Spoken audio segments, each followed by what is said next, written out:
Good afternoon. Time check. Mag-alas 4. Sana umabot tayo pag-ship. Popost ko pa to eh.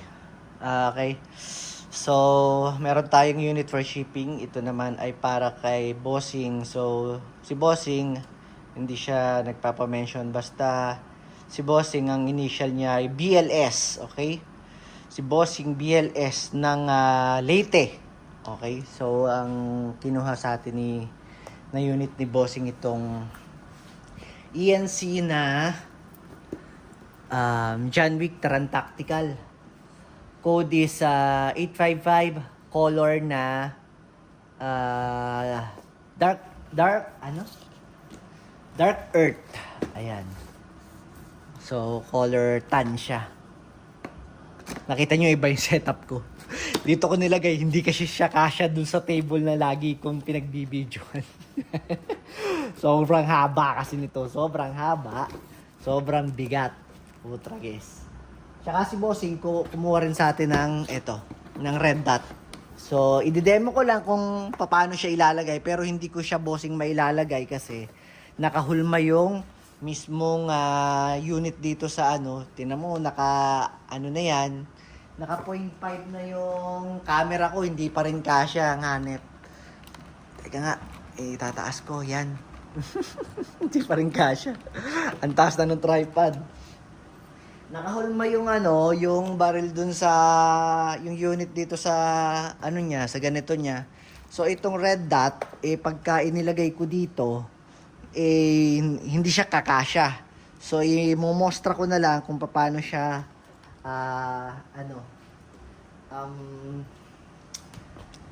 ilalagay. Okay? So, iano muna natin yung unit mo, Bossing. So, ipakita muna natin yung unit mo. So, eto yung unit mo. Hindi ko tayo buhatin ng daliri. Sige. Out of the box pala muna. So, meron siyang magazine. Ayan. Ito yung magazine niya. Tapos, meron siyang kasamang naka-upgrade na lithium polymer na battery. Tapos, meron siyang charger. So, gamit lang kayo ng charging brick dito. Tapos, hindi nyo naman mapapagbaliktad. Pag green, sa unit ilalagay. Pag white, dito sa sa charger. Yan, ganyan. So, 1 to 2 hours lang yung charging time. Huwag niyong kakalimutan kasi pag lumobo po yung lithium polymer, mahal din po naman yung baterya kaya ingatan na lang natin. Tapos ito, Bossing, meron siyang kasamang parang magwell dito sa magazine. So, kayo na lang ang magkabit. Ini-slide lang yan dyan. Tatanggalin nyo to. Kung gusto nyo nang nakaganito, Taran Tactical na magwell. Ito sticker lang yan, yung gasgas na yan. Hindi siya gasgas. Ayun, natutuklap siya. Pinanggalingan lang ng ng sticker. So, tatanggalin nyo to para maging bakal yung ilalim nung... Ito kasi steel to eh. Ito. I-slide nyo. Ano ba to? Yun. I-slide nyo. Tapos, papaluin nyo to. Pagpalo nyo nito, maglalak na siya. So, hindi ito, aangat na to dito. So, hindi na siya uuga. Para naka-steel na yung ilalim ng magazine ninyo. Mabagsak man, hindi siya mababasag. Hindi siya masisira. Okay? O, tinan mo, hindi ko na matanggal. Ay!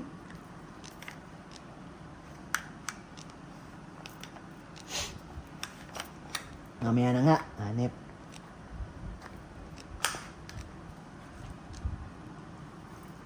Yun pala.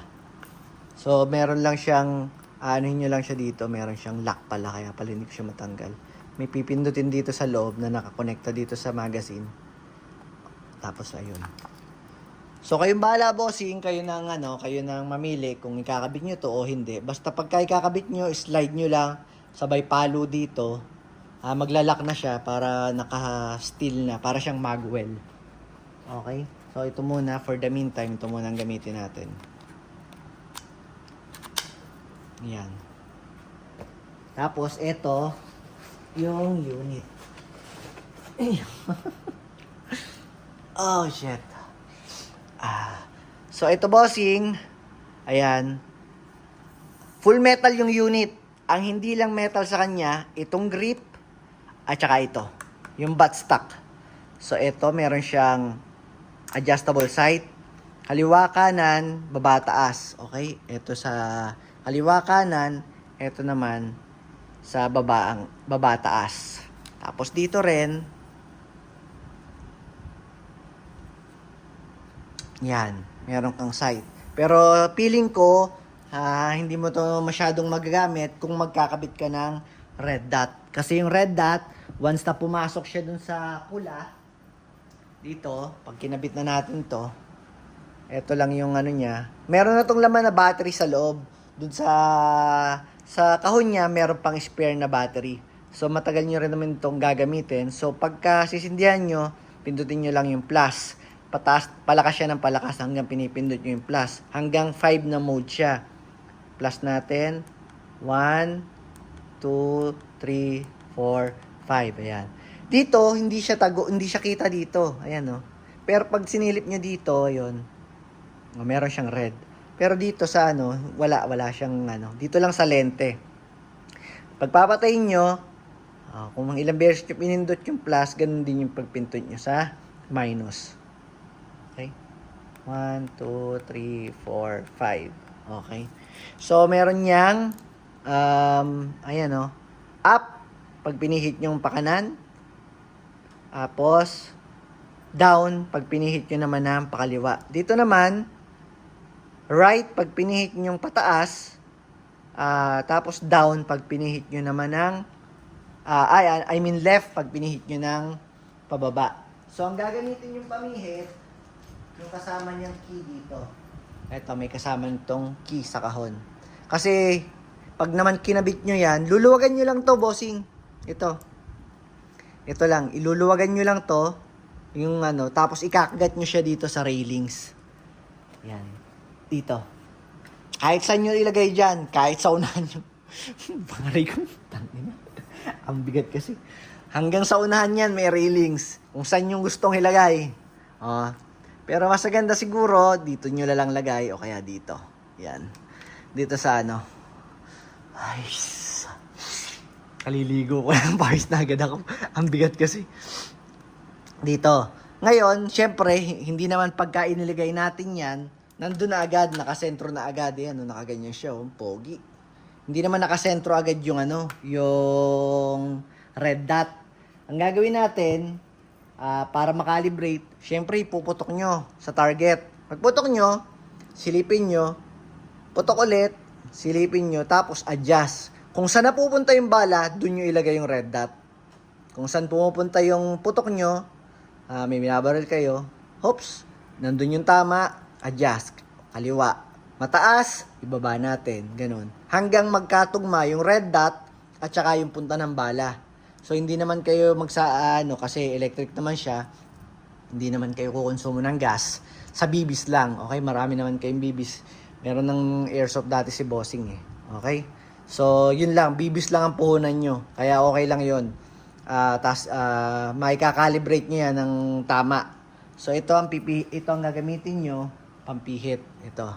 Yung kasama niya sa kaliwa kanan, baba taas dito, kaliwa kanan dito. Hanggang magkatugma. Ngayon, pagka-calibrated na siya, pag pumasok na sa red, bossing, tandaan mo.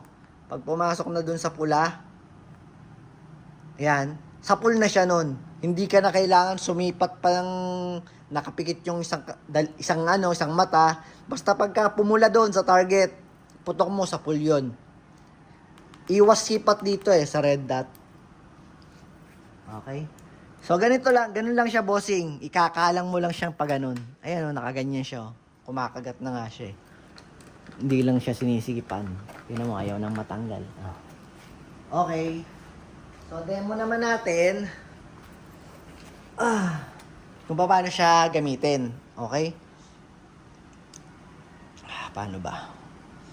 So, kailangan ko na ata magpakita sa camera. Oh my God. Okay, cut muna natin yung video tapos iseset ko lang. Kasi medyo tricky tong kabitan ng ano eh. Kabitan ng battery eh. Teka. Total ah. Pag ganyan naman. Oh, mamaya na nga. Cut nga muna natin. Ayun na, nagpakita na sa camera. Putang gala. Ay! Diyos ko po. Kasi ang hirap eh. Kasi ganito bossing, hahanap ka ng ganitong allen or screw na kakasya dito sa butas na to. Ito. Kasi akin to eh. Hindi ko naman pwedeng padala to sa'yo. Ngayon, ang gagawin mo, yan. Pipindutin mo siya. Ito. Pipindutin na. Pag pinindot mo siya, may makikita kang, di ba silang dalawa, tagusan, may butas. Sa loob niyan, meron pa ulit dalawang butas. Yung bali, 4 na butas sila, pag tatapat-tapatin mo sila. Hindi ko mapakita eh. Pag tatapat-tapatin mo silang 4 na butas. Kasi bali, itong dalawang to, tas meron pang dalawang butas sa loob. Kailangan, ma-shoot mo yung allen, ma-shoot mo doon sa 4 na butas. Okay? So, pindot. Tapos, i-shoot mo to. Yan. Pag tumagos na siya, hihilahin mo siyang papunta dito. Okay? Pakanan. Pag na-shoot mo na, di ba nakasagad? Ito kasi, pagka hindi mo pa siya sinushoot, pinipindot siya. Adjustable buttstock. Ayan. Pinipindot siya.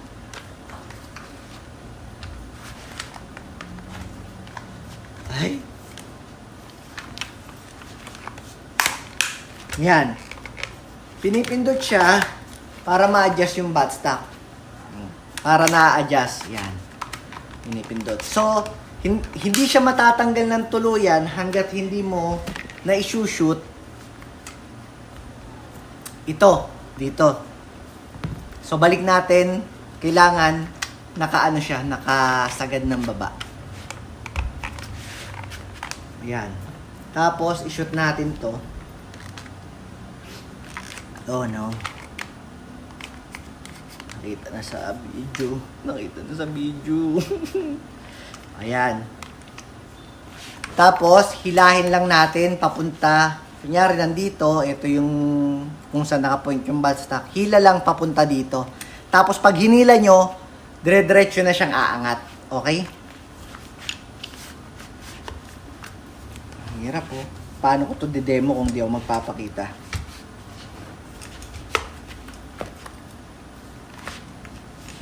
Kailangan ipitin ko to. Yun! Oh my God! Anak ni Janice.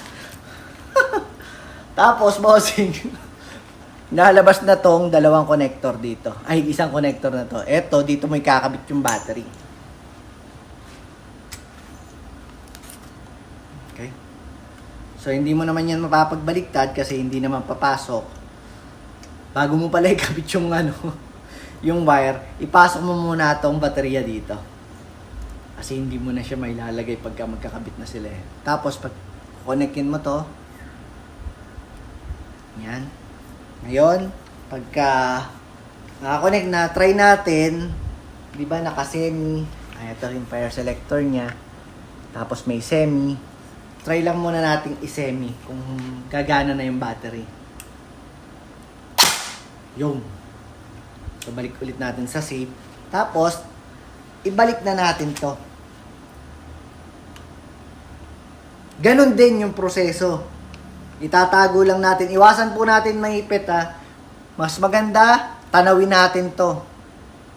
Ito natatanggal to. Huwag na nga natin tanggalin. Basta tanawin lang natin.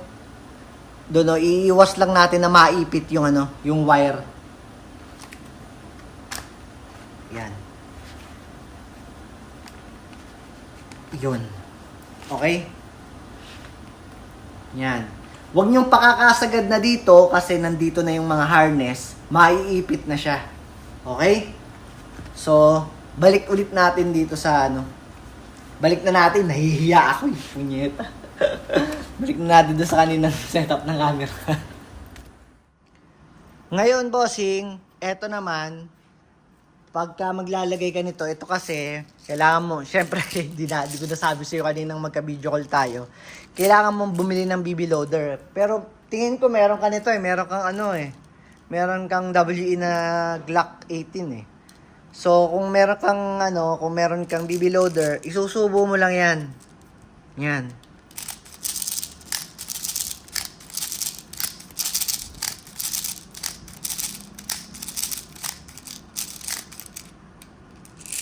Tapos bossing, pagka pinasok mo to, huwag kang magtataka ha, kasi pag binubunot yung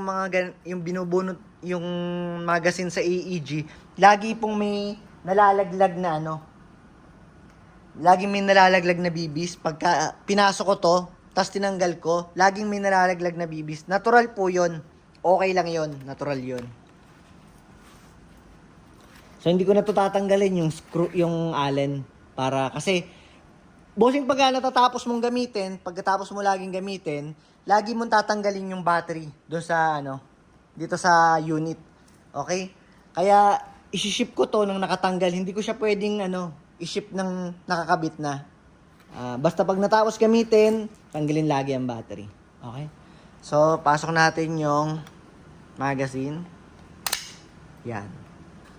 Tapos, anuhin natin yan. May mga lamang stuffed toy yan. Ay, stuffed toy unan. Yang karton na yan. Ginagamit ko yan pang firing pagka mayroong mga dito walk-in. So, try natin. Lagay natin siya sa semi. Okay?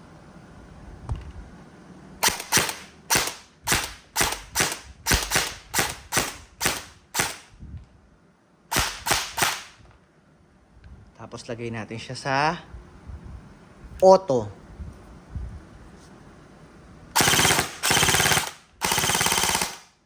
Ubus na agad yung bala. So ayun, bossing. Goods, working. Balik natin. Tingnan mo, meron tong malalaglag na bibis. Ay, wala. Said. Said very good Okay yun, bossing. So, ganun siya, ganun siya gamitin. Kita mo naman, eto, mga tama to nung mga pistol. Ito yung nangyari ng pinul-auto ko. So, maraming salamat, bossing, na taga Leyte.